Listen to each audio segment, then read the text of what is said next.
আসসালামু আলাইকুম ভিউয়ার্স, আপনাদের আজকে একটি টাঙ্কি সংযোগের ফিটিংস দেখাবো।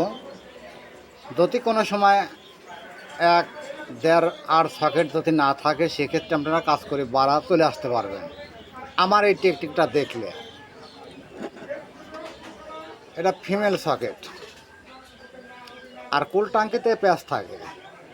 ফিমেল সকেটটা টাইট দিয়ে এখানে কিন্তু একটা 1.5 আর সকেট হলে সবচাইতে সুবিধা হয়, কিন্তু এখন মনে করেন লিস্টেও নাই বা কোথাও পাওয়া যাচ্ছে না। সেক্ষেত্রে মডিফাই একটা কাজ আছে, সে কাজটা হচ্ছে এটা টাঙ্কির সাথে লাগায় সেরে আপনার এরকম একটা কাঠ পিস দেবেন, কাঠ পিস দিয়ে ঢুকাই দেবেন।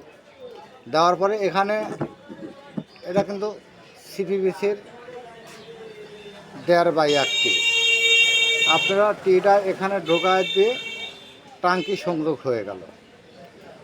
এখানে একটা কাঠ পিস দিয়ে আপনি ক্যাপটা বসায় দিলেন, আপনার টাঙ্কি ফিটিংস কিন্তু ওকে হয়ে গেল।